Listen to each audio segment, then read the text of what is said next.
மனிதர்கள் தமது வாழ்க்கையில் அடிப்படை வசதிகளை எதிர்பார்த்து வாழ்ந்து கொண்டிருக்கிறார்கள். ஆனால் உண்மை என்னவென்றால், அடிப்படையாக நமது இதயத்தில் இறைவார்த்தைகள் நிறைந்திருக்க வேண்டும் என்பதை மறந்து விடுகிறார்கள்.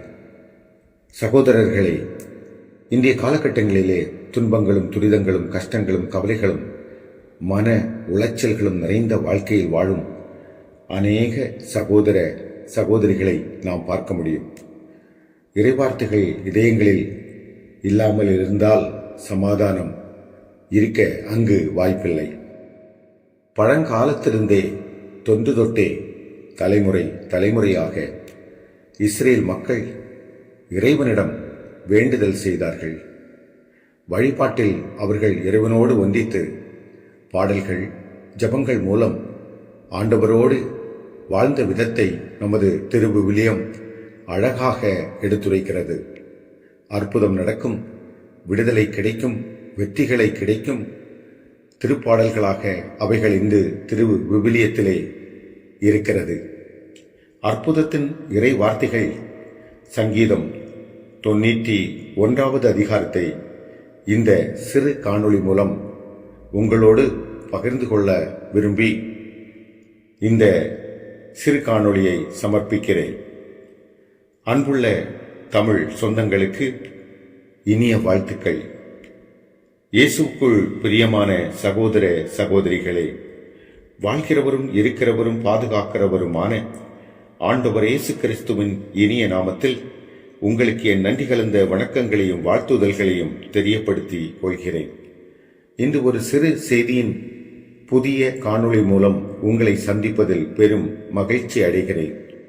தொடர்ந்து இனிவரும் புதிய காணொளிகள் உங்களது செயலியை வந்தடைய இந்த புது விடியலின் தாகம் என்ற சேனலை சப்ஸ்கிரைப் செய்து உங்களோடு தொடர்பில் இருக்கும் நண்பர்களுக்கும் ஷேர் செய்து கொள்ளுமாறு அன்புடன் கேட்டுக்கொள்கிறேன். வாருங்கள் நிகழ்ச்சிக்குள் போகலாம்.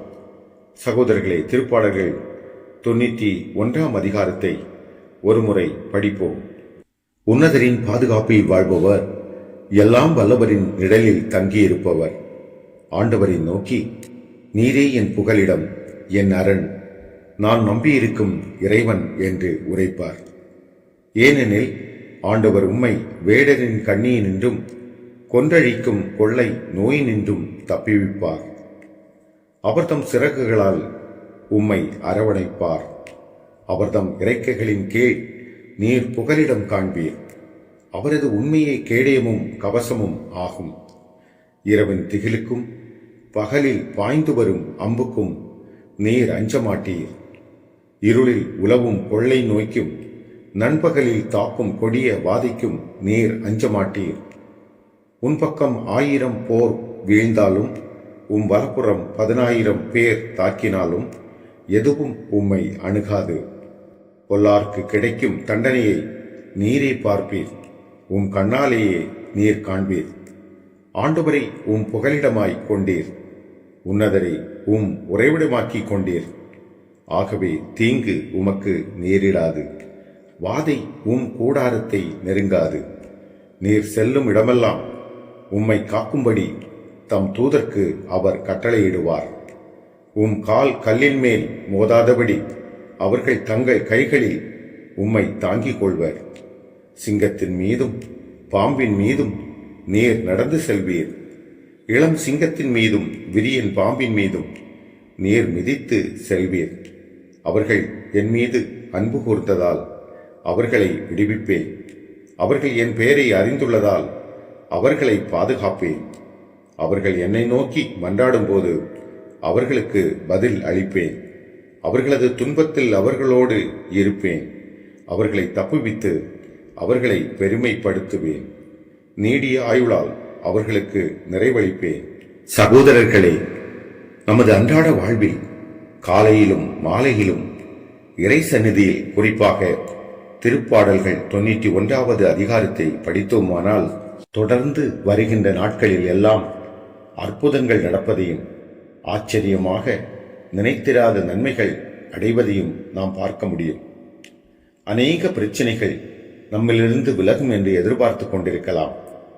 தோல்விகளை சந்தித்து மனத்தாட்சியோடு நீ இருக்கலாம், கண்ணீரோடு இருக்கலாம்.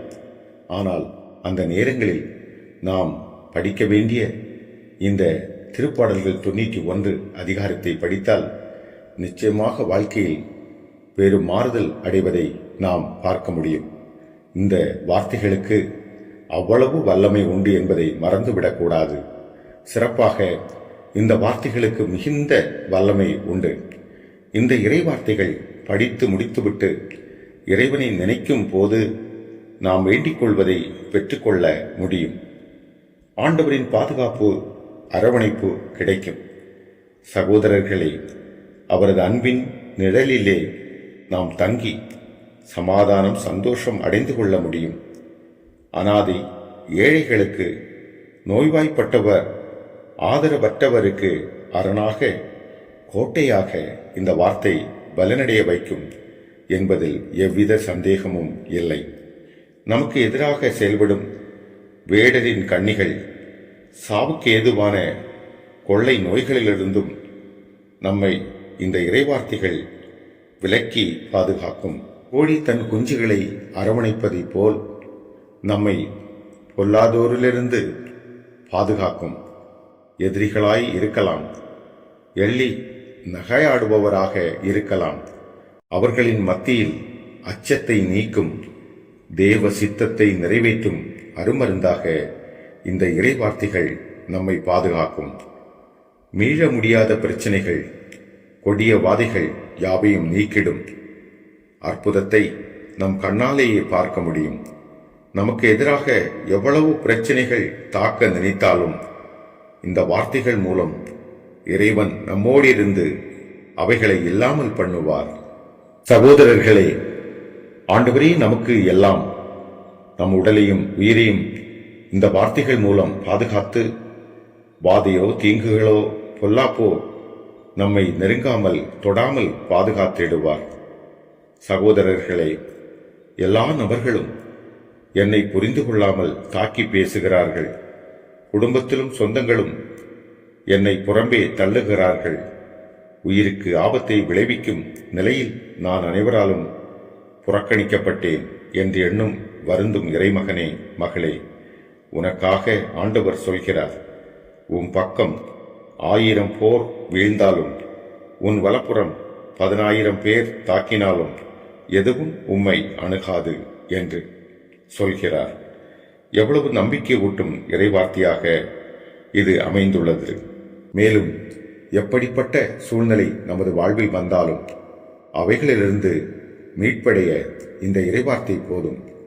இந்த இறைவார்த்தை போதும். தண்டனை அளிப்பவர் ஆண்டவர். எனவே யாருக்கும் நாம் தீர்ப்பிட வேண்டாம். இயேசு ஆண்டவர் நம்மை நிந்திக்கிற, காயப்படுத்துகிற, ஏமாற்றுகிற அனைத்து பிரச்சனைகளையும் நீக்கி பார்த்து கொள்வார். அவரே கூட இருந்து பார்த்து கொள்வார். சகோதரரே, ஆண்டவரை நாம் நமது புகலிடமாகவும் உறைவிடமாகவும் கொண்டால் மட்டும் போதும். எதுவுமே நம்மை நெருங்குவதில்லை. தேவ தூதர்கள் நம்மோடிருந்து நமது கால்கள் கல்லில் மோதாதபடி அவர்களது கரங்களால் நம்மை தாங்கிக் கொள்வார்கள் என்று நிச்சயமாக நாம் நம்ப வேண்டும். கடல் போன்ற ஆபத்தான விஷம் போன்ற சாவுக்கேதுவான எதுவும் நம்மை அணுகாமல் அவைகளை மிதித்து கடந்து செல்ல, வாழ்ந்திட மன உறுதியும் வல்லமையையும் திடனையும் நமக்கு இறைவன் தந்தருள்வார். இயேசு நம் கூடவே இருந்திடுவார்.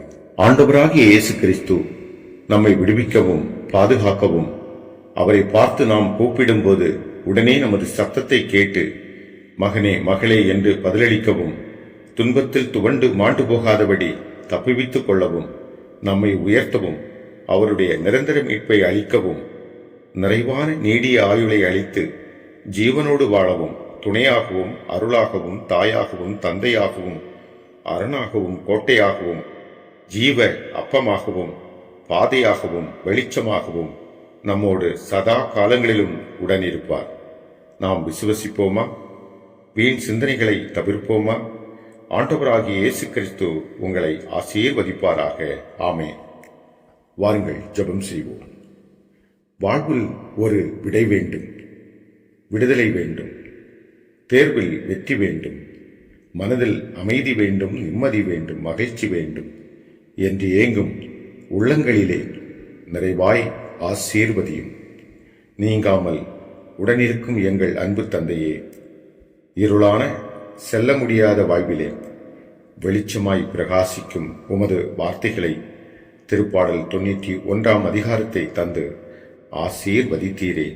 நன்றி தகப்பனே.